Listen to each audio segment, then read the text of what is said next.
et à tous. Alors vous le savez sans doute, en juillet dernier, Nice a été inscrite sur la liste du patrimoine mondial de l'UNESCO comme ville de la villégiature d'hiver de la Riviera.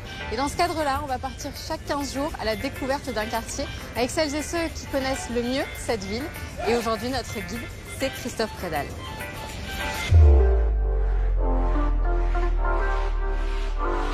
Bonjour Christophe. Bonjour. Ravi de vous retrouver. Alors vous allez nous emmener où aujourd'hui? Alors aujourd'hui on va faire cette plaine qui monte doucement vers le nord, qui s'appelle Longchamp. Il y a d'ailleurs encore une rue qui s'appelle la rue Longchamp et qui est le centre de la ville. Donc on passe par la place Masséna. On commence par la place Masséna. Allez, on y va.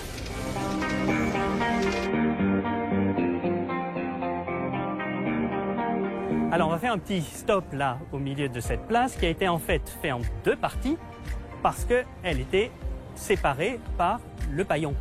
Le fleuve Paillon passait ici et très vite, il y a eu besoin de le couvrir pour y installer des jardins publics, un casino qui a été démoli dessus ensuite.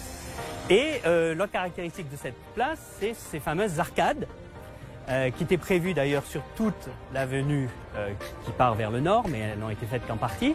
Alors ces arcades, c'est à la fois Turin, mais aussi on parle de la rue de Rivoli à Paris, qui était une rue qui existait déjà et qui était véritablement pour toutes les villes d'Europe une rue à copier.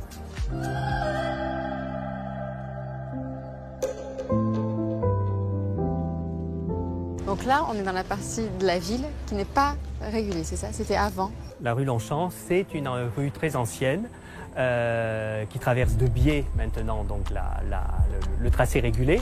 Et les premières maisons qui se sont installées et qui sont destinées à des villégiateurs, on les trouve sur les guides justement qui référencent les villas et les immeubles que l'on peut louer. Et bien, ces immeubles, ils se mettaient face au soleil. Donc c'est pour ça qu'ils sont mis perpendiculairement à la voie avec un très grand jardin devant. Et ensuite, au cours des décennies, souvent, le bord de jardin a accueilli des bâtiments bas pour les boutiques. Bon, et là, on le voit parfaitement avec cette très jolie lumière aujourd'hui. Tout à fait.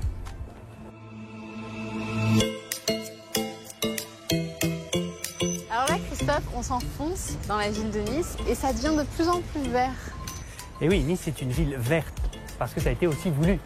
Les premiers villégiateurs, touristes qui venaient là, en fait, ils ne venaient pas pour visiter des bâtiments, ils venaient pour visiter les paysages. Et donc, en fait, très vite, la ville s'est dit, il faut qu'elle attire, il va falloir qu'elle soit verte. Et donc, très vite, il y a la réglementation, notamment ici sur le principal boulevard de la ville, qui s'appelle aujourd'hui boulevard Victor Hugo.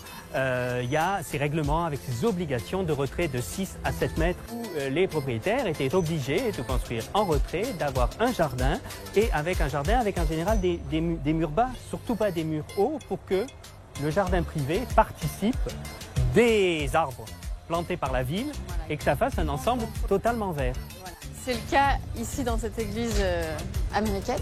Voilà, l'église américaine, 1880, une communauté baptiste qui construit donc dans un style néo-gothique, mais aussi respecte ce retrait, de même que les petites villas que l'on voit en face, Villa Beau et Baudran de 1880, qui sont déjà aussi des villas à appartements de location. Il faut imaginer déjà un appartement en général par étage, destiné à de la location, qui respecte le retrait avec le jardin. Et on voit que derrière la cour suivante, c'est aussi un jardin.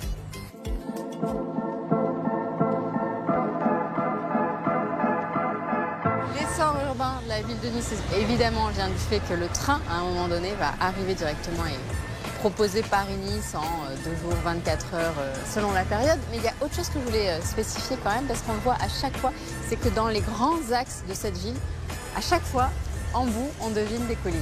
Et celle-là, c'est pas n'importe laquelle. Ah, c'est le Mont Chauve et on la voit dans beaucoup de rues de la ville où véritablement on cadre le Mont Chauve. L'urbanisme est fait pour cadrer le Mont Chauve. Et là, on cadre le Mont Chauve et la gare.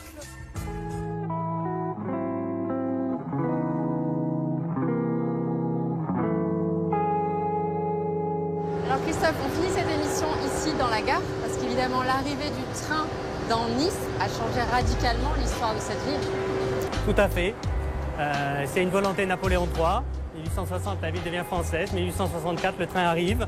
Ça va être le développement. Cette gare, c'est un peu l'équivalent de l'aéroport aujourd'hui, c'est-à-dire que ça permet à tous les villégiateurs d'Europe, mais aussi du monde, qui par exemple venaient en bateau et s'arrêtaient au Havre ou à Marseille et finissaient le voyage en train. Donc c'est l'arrivée, c'est le bout, c'est l'arrivée dans l'exotisme. D'ailleurs, la gare de Nice est la seule gare de France où les écussons qui sont décoratifs ne montrent pas des villes françaises. On vient ici de partout, on accueille le monde entier comme une ville-monde, comme la plus grande ville de villégiature de l'époque.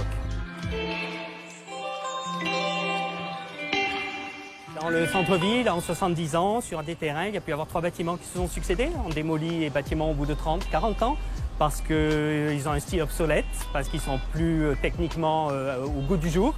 Et ça va très très vite, il faut être à la mode, il faut avoir la dernière technologie de l'époque doit être présente dans les immeubles. Donc on construit vite, en général on construit en 6 mois pendant l'été pour que tout soit prêt au 1er octobre pour la saison suivante. C'est le propre d'une ville du tourisme où voilà, il faut le goût du jour, donc on ne peut pas tout garder. Nice conserve encore des trésors très très importants. Chaque époque amène sa trace décorative et architecturale.